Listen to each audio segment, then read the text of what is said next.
Good morning, YouTube land. Today I'm going to do a brief video on power washing a deck. Now, if you know anything about floor sanding, I do have floor sanding videos, if you want to look at it. But anyway, when we sand the floor, the whole idea is to keep the machine moving, because every time you stop, you make a dig mark. And the same exact thing holds true with, power washing a wooden deck. If you stop, you can make a gouge or like a stop mark. However, you can actually sand with wood. And if you make a mark, hopefully it ain't too bad, you can take it out by feathering it out with the water. Now, this deck here that I'm doing, I'm staining it for the property owner. It's a rental property. I'm not stripping the deck down. I'm preparing it for stain. I'm gonna be, I have to replace boards. So the sequence that I'm gonna use is I'm going to power wash the deck. This way, while the boards are drying out, I will be doing the repairs, most likely tomorrow. But I have to cut out some rotted boards. This, the whole reason behind that is this way when I power wash it, the new wood, doesn't get, isn't at risk at all. So you can strip a deck down to bare wood, basically. It's with a lot of difficulty, but in this case, my main objective is to remove all the loose stain, because I'm going to go over it with the same color. And so basically I'm prepping it, I'm cleaning it, and at the same time removing any loose stuff. This way when I go over it, it should be all right. And I have done decks where the previous color, the stain, a lot of it won't come up, and I've had to change color, and I've gone over it and changed the color with success. However, this will be the same color, which is definitely a lot easier. But the main takeaway from this video is to hopefully, as long as I don't screw up, and even if I do, you can feather it out, if you make a mark. But the whole objective is to keep it moving, and you want to feather it just like as if you were sanding a floor. And like I said, I believe I do have videos of floor sanding. If you search, you'll find them in my channel. Anyway, let's see what happens. Hopefully this thing starts up and you will see how it's done, to give you an idea.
All right, guys, I did this deck like about 3 years ago, so most of the stain is pretty solid.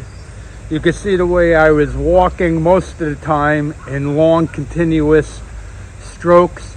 That's much better than the other way that I purposely did on a few boards to show you the feathering. You know, the less, short strokes, the better. But however, if you feather it, like I told you, it's not an issue. You'll notice I released the pressure on the wand. I always do that because it's a lot easier when I go to start it up. And there will be times when the motor is a little finicky and you'll actually have to squeeze the trigger to have a continuous release of the water to make it easy to start. Now, this is a 35, no, this is a 4,000. I had to take a look. This is a 4,000 3.5 minute machine. And I've mentioned in one other video, however, you can never mention it enough. These, if you got a pull start machine, they kick back. I mean, I had one kick back the other day and it almost ripped the skin off my hand. However, my hands are heavily calloused and, I am extremely physically fit since I live in a gym pretty much when I'm not working.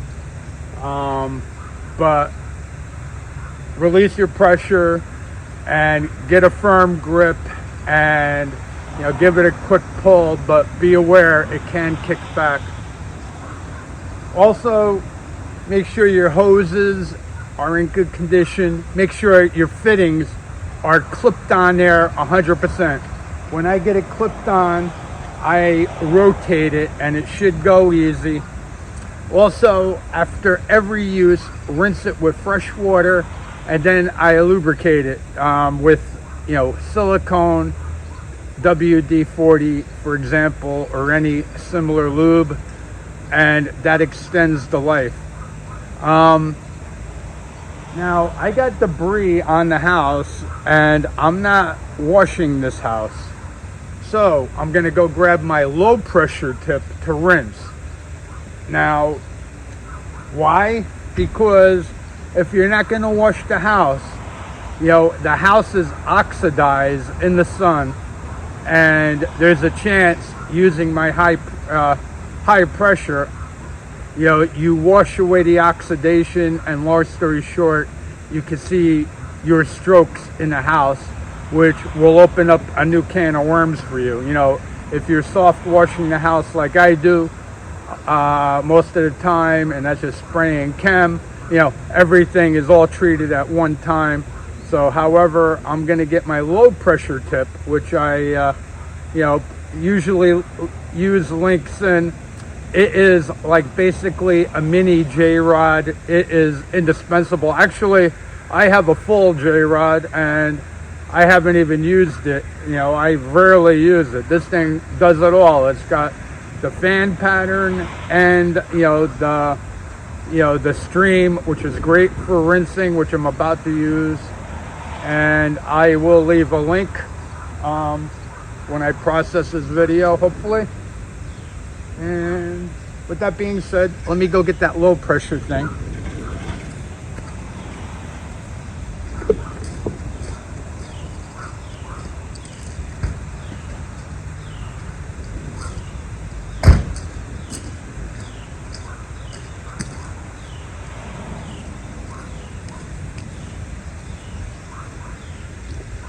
Okay, guys. Yeah, I will leave a link for this.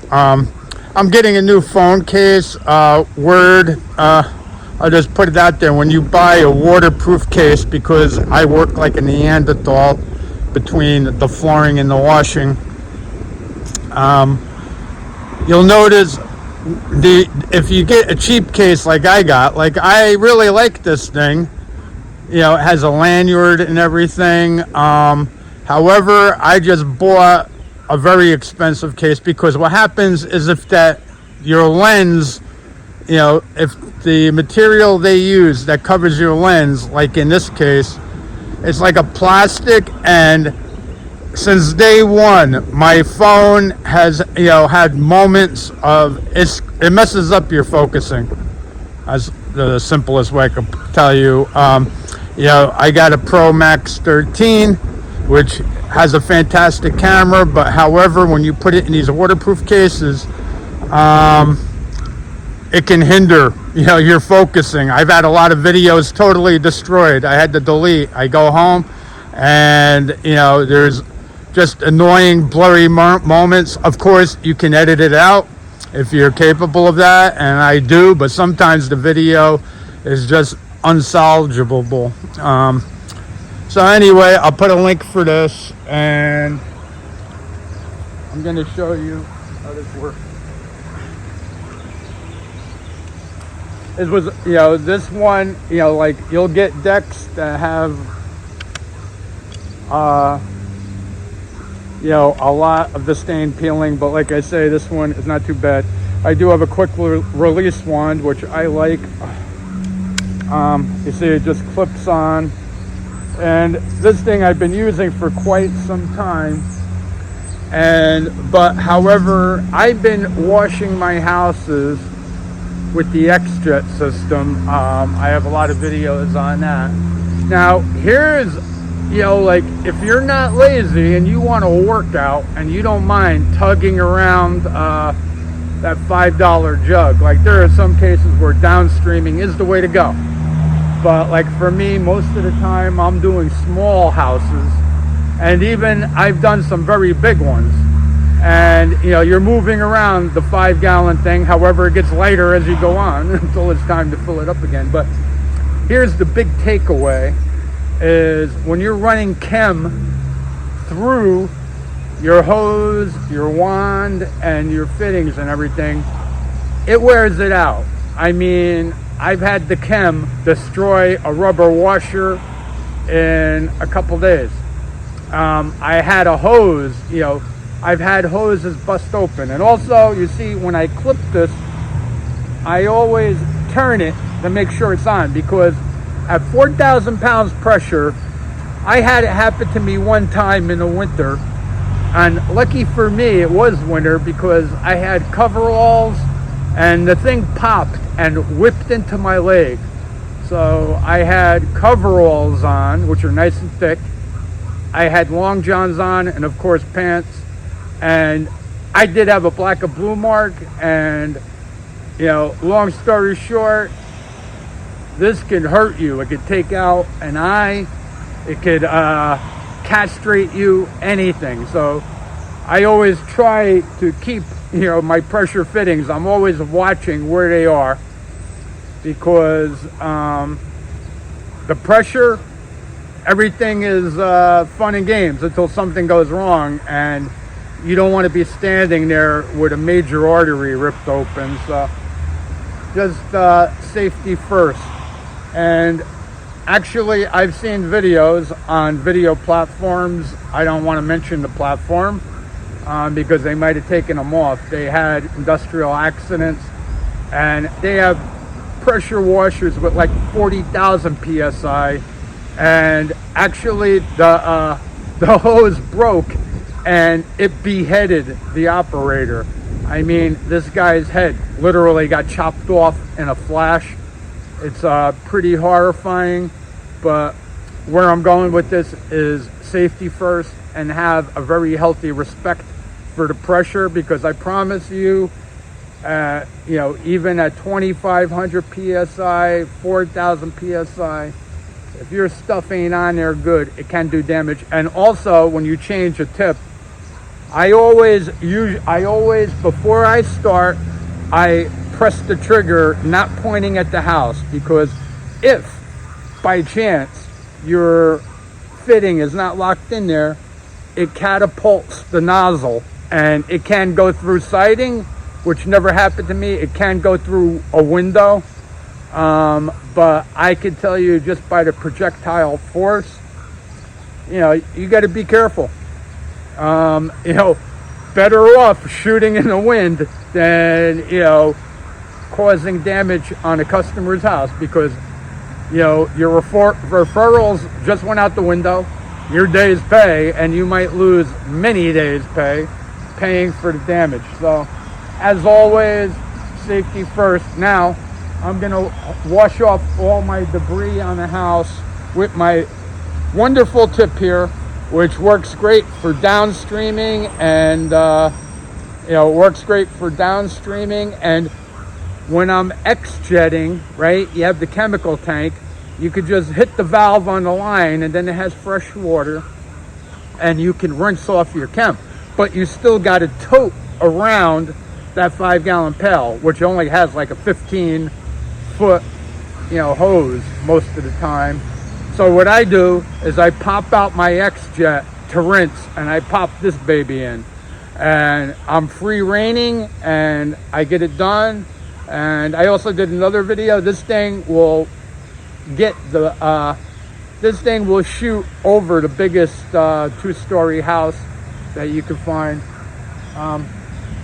Without wasting more time, let's rinse.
All right, a couple key takeaways, which I noticed. Like I said, I got to replace boards. I would have really should have pressure washed it first, or you got to be more careful. As I was washing, I uncovered like an extra board with pieces of rot that, long story short, I gave a price, and I might have to eat the cost of a board. Like, you always want to try and get your prices right, because the customer is hiring you for the price you quote. And you've experienced yourself, nobody wants to be upsold. However, you can manage the situation and just be honest. Yeah, as I was washing, I uncovered an extra damaged board. A lot of people will understand it. Some people that are on a very tight budget, they won't be so understanding. Like if they give you a price to change your spark plugs on the car, of course, if you tell them they need new heads or an engine rebuild, they're not going to be happy. So you get the point. Anyway, another thing is, as I was talking to you, I realized I should have moved faster, because the longer that dirt sits on the siding, the more it penetrates. However, I got everything off, but I could see it starting to get, stubborn. But you see, low pressure rinse on a house that I'm not washing, I don't have to worry about stroke marks, which you always want to be concerned about. That's the big thing about pressure washing the house. Oxidized houses, you have to be very careful of. Actually, I don't really look for any jobs where I got to remove that, because it's a huge job. If you have to remove oxidation, at some point I'll make a video. You basically have to have a scrubber on the end of a pole, and you got to literally scrub the house. It's a pain, in the neck, and it's definitely something, I am not too interested in, because my thought process is there's too many houses without it to tie myself down with a house with it. It's just like, the lessons I've learned buying engines. There are guys, I look on the ads all the time, for example, boat engines. The boat motor is off the boat, and they don't plan on test running it, and you could wind up with a rod knock. You don't know what you're going to wind up with, so where was I going with that? So, if a motor is not running, I'm like, why should I spend, $2,000, for example, on an engine that the guy says, well, if it's running rough, why should I? Don't do that. There are too many engines that are running great. That's what you got to look for in the ad. My thought process is, don't buy somebody else's headache. And believe me, I've bought a lot of headaches, and I'm just passing that golden nugget on to you. Anyway, I will be staining this deck. I would rather have a deck that has more exposed wood. I may make a video on it, but the main difference between staining a deck and staining, say, a floor in a house, is when you stain a floor in a house, you have to remove the excess stain. But it's the direct opposite with a deck. You apply it, and you want to leave everything there. So with that being said, stay safe, have a great day, and peace out. If you liked the video, please like and subscribe. And I almost forgot, unfortunately, in this disclaimer world, everything I do is my experience. I'm not encouraging you to do anything. And if you duplicate any actions in this video or use any information in this video, you do so at 100% your own risk. And by watching this video, you agree to them terms. And I'm also going to put a written disclaimer in the description, most likely, and I will put links in there for any pertinent equipment that I'm using, so that if you want it, you can get it. The channel does make a small commission on qualifying purchases as an affiliate associate. So with that being said, peace out.